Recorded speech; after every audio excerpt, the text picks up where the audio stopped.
At isa pa, wala akong sinabing pababayaan mo yung magnanakaw.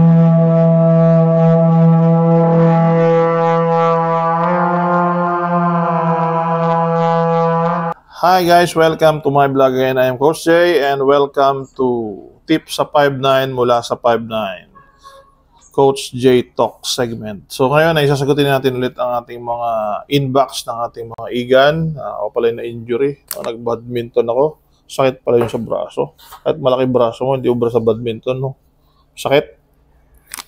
Ito, babasahin natin unang comment ni Elise Ernestly Tagata Gisa. Kung tumatakas ang magnanakaw, tapos gano'n na lang napababayaan mo, nasaan ang hustisya? Ay, ewan ko, nasaan ba napunta yung hustisya?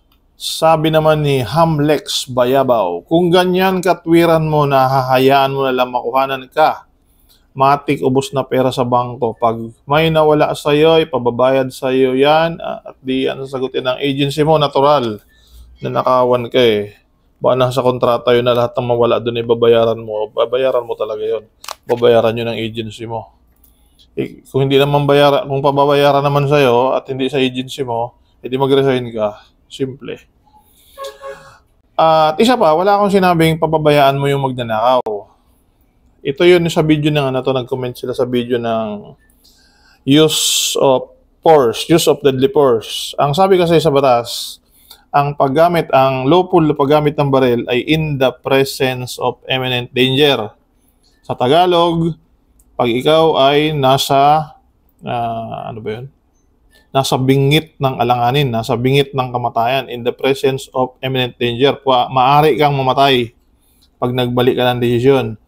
So, ginamit kong metaphor doon sa video na yun, ginamit kong metaphor alam nyo ba metaphor? Ibig sabihin ng metaphor, symbolic. Alam nyo ba ang ibig sabihin ng metaphor ay symbolic, simbolo.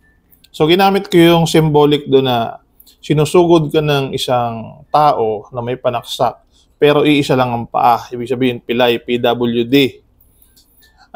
Meron siyang kakayahang manakit, pero minimal. Mas malakas ka kasi dalawa paa mo eh. Dalawa kamay mo. May baril ka, may pamalo ka, may tirgas ka, may posas ka.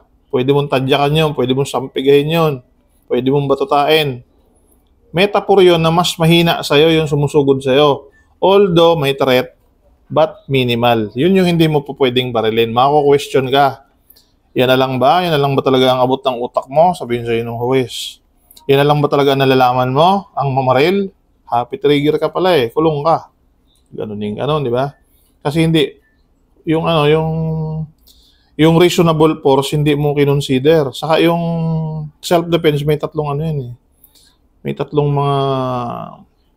yung pasok dapat sa justifying circumstances. Kung may kakayahan talaga yung nanaksak, di ba, nakasaksak ng dalawa, ikaw na yung pangatlo, baka pwede na. O halimbawa may mas malaki sa'yo, may dalang itak, mas malaki na nga siya, may itak pa, yung gwardiya ay maliit. Talagang baril lang ang maasahan mo, at kahit batutain mo hindi ka mananalo. Pero pag yung sabihin mo na, baka masaksak ako kaya binaril ko na. Hindi pwede yun, hindi pwede yung iisa na nga ang paa, PWD pa, sinusugod ka. Paano kung masaksak ako? No? Hindi pwedeng katwiran yung mga baka, paano. Ang katwiran doon ay ano yung ginawa mo? Ano yung naging ang tawag doon? Ano yung naging action mo? Ano yung objective mo? Pag binaril mo sa ulo, yung taong iisa ang paa, binaril mo sa dibdib at ulo, ay sigurado, murder ka. Tapos natumba na, binaril mo uli, ayari ka, shoot ka sa balde. Pero mga kaibigan, mga 5'9", ako'y walang sinasabi na pabayaan ninyo yung nagnanakaw sa inyong area. Ang sabi ko lang, hindi ka pwedeng bumaril ng tumatakbo. Kasi unang-una, paano mo sasabihin magnanakaw yun? Huwis ka ba? O alam mo bang may ninakaw yun? Paano kung wala? Paano kung pagtalon sa bakod ay tumakbo ulit palabas? Babarilin mo ba yun? So, hindi pwede, di ba? Kasi asa ng imminent danger. Halimbawa ay tumakbo sa area mo. Tapos ay makita kayo tumakbo palabas ulit. Trespassing lang yun. Pwede na bang barilin ng trespassing? Baka hindi. Kung naman ang dala niyan ay milyon-milyon na sinasabi mo na nakawan kayo sa bangko, unang-unang tanong ko, putsang ina, paano napasok yung bangko mo? Andiyan ka. O sabihin natin naghukay sa ilalim. Eh, kung naman siya tumatakbo, ba't hindi mo habulin, di ba? Maraming paraan para hulihin ang magnanakaw. Ang sabi ko lang, huwag mong barilin kung tumatakbong palayo sa'yo. Pero hulihin mo pa rin. Di habulin mo, di ba? Pito-pito ka. Purut, purut. Hinto, purut, purut. Ganun lang naman gagawin mo dyan. Para ma-alerto yung iba o harangin nyo. Siguro naman sa bangko nyo, mag-isa ka lang ba dyan? Tsaka ang tanong dyan, ba't ka nga napasok, di ba? O ngayon, ibahin natin yung senaryo. Napasok yung convenience store mo, nanakawang kayo, o di habulin mo. Sumigaw ka ng magnanakaw. Magnanakaw, tumawag kayo ng gwardiya. Gwardiya nga pala ako. Basta't hindi mo pwedeng barilin ang tumatakbo palayo sa'yo. At ang magnanakaw, ay hindi mo pwedeng sabihan ng magnanakaw hanggat wala siyang ninanakaw. At kailangan patunayan mo na yung hawak-hawak niya ninakaw niya. Malay mo kanya pala yun. Di ba? Di ba, magnanakaw ng cellphone. Akin to, ito, may resibo. O, di patay ka na, binaril mo.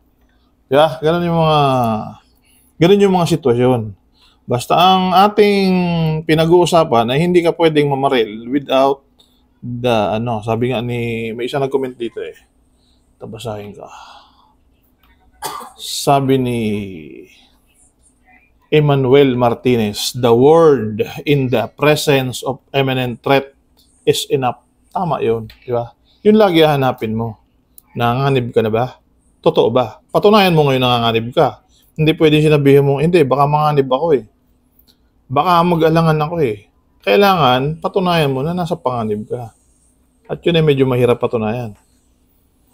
Sabi naman ni Cosekol Larry, shout out kay Cosekol Larry, kung di kayang maging isang guard, uwi na lang sa probinsya, magtanim na lang ng kamote. Ha, ha, ha. Kangkong, namamaring kangkong para may ulam yung kamote mo. Salamat po, sana po nakatulong.